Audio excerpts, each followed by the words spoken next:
Hello, everybody, and welcome to another episode of the Defender Roundtable. I'm Laura Onyeneho, and I'll be leading today's discussion along with our esteemed panelists, Rashonda Tate, Aswad Walker, and Terrence Harris. As the post-election soap opera continues, we'll be talking about why Black America is unbothered about Trump's extreme agenda. Throughout his campaign, he's made promises that would fundamentally impact the core practices of American democracy. He's pleaded with doing away with the Department of Education, mass deportation of immigrants, rolling back DEI programs, and legal protections of LGBT individuals. And now he's stirring the pot with his election cabinet or his cabinet picks. So my question to you guys, I want to start off this conversation with asking, are people really bothered or unbothered by the actions of our president-elect Donald Trump? I'm gonna have to start by saying I'm bothered as hell. I'm just bothered. I'm worried. I'm concerned. I didn't think I would be. I thought I was like, we're gonna get through this. But I'm watching, this last week him put together this cabinet and this brain trust, and it's a bunch of idiots who think like him. And there's nobody that will challenge him in the room. I mean, a lot of these picks to this cabinet just don't even make sense. I mean, you go name the Fox dude as your Secretary of Defense. This guy has no military background, no background that says that he can handle this job or that he would be respected. But you know what I want to ask those military people who voted for Trump, who backed Trump, what you think now? That's why I'm not bothered, because when somebody shows you who they are, as the great late Dr. Maya Angelou said, believe them. He showed us who he was. He told us who he was. He told us what he was going to do. We know he's extreme. So why are we shocked by anything he's doing? I wouldn't be surprised today if he named Lauren Boebert to be the Secretary of Education, and she's a high school dropout. Because Trump is the epitome of who gonna check me, boo. I'm not shocked, but I'm absolutely bothered. He's already laid it all out. He's got no guardrails. He can do whatever the hell he wants and get away with it. He's already talking about defunding any schools, any educational institutions that promote diversity or that teach Black history. So we're talking about putting HBCUs at risk. We're talking about putting really all higher education institutions at risk, and folk who teach in those areas, and the students. He's talking about literally dumbing down America, even dumber than it already is. And it's got to be part of the strategy, because if you look at the numbers, folk who are college educated overwhelmingly vote for Democratic candidates that are talking at least some level of sense. But the dumber folk are, the more they support this racist, misogynist madness. Yeah, but you know what? His giving the reparations to white folks, this new thing he's talking about, it really isn't going to hit HBCUs as much. It's for the PWIs. It's for the Black kids at the PWIs that are getting money through the DEI programs. And so he's trying to make those white again, make white PWIs white again. That's his overall plan. I think the reason I'm unbothered is because Black women have seen this before. We've seen the audacity in unqualified picks taking precedence over the qualified Black woman. And the difference now is we're watching, but we're choosing ourselves, because America has shown it won't care for us. So we're just reaching a point where you're about to F around and find out. So we're just here to watch it all. I know that may be a inappropriate stance to take, but I know a lot of Black women that's where we are right now. Yes, and I definitely agree with that. I mean, as the cabinet picks are being lined up, it's just reminded how I'm just tired of trying to be the best, be all you can be, Black excellence. I'm tired, because clearly you don't need all the excellence unless you're white to get away with what we're seeing right here. Everything is stacked, from the House to the U.S. Senate. Just everything is stacked against us. And at this point, it's kind of like, what now? Like, we don't have control over it. We just got to see how things play out. And my next question to you all is, what do we do now? Like, what are you hearing, or what are you seeing from what, conversations from people in our community? I'm even hearing on TikTok about Black Project 2025. Folks galvanizing together to create what their own agenda would be as Black people. What are your thoughts about that and whatever else you're hearing? Well, I'm gonna tell you what I'm gonna do now. I'm gonna sip my tea. I'm gonna let you Black men, you young Black women, I'm gonna let y'all handle it. So go right ahead. Well, thank you very much. I don't know if I qualify as being young, but I'll take it.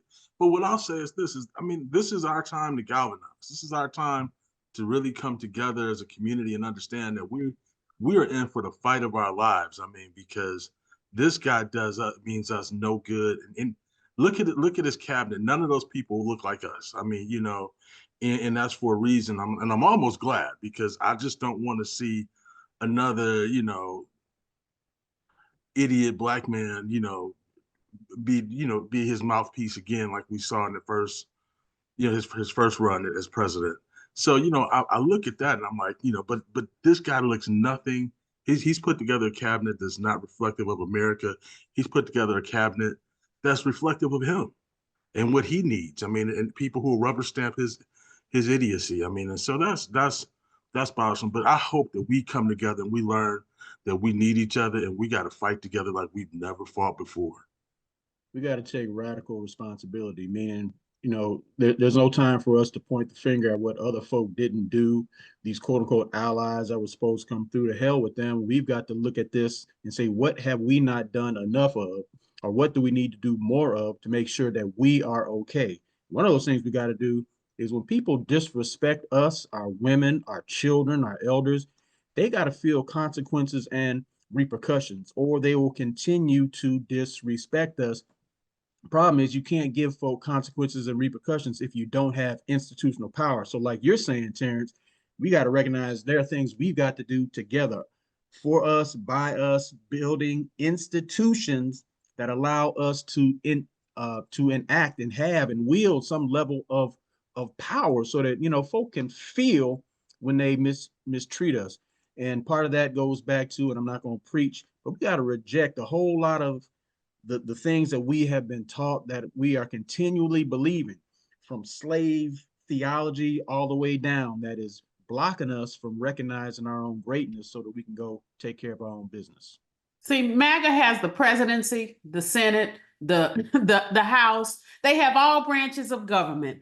There will be no consequences until maybe the midterms, if we come out. But again, maybe y'all got to give me time. But I'm not talking about political consequences. But anyway, but I hear what you're saying.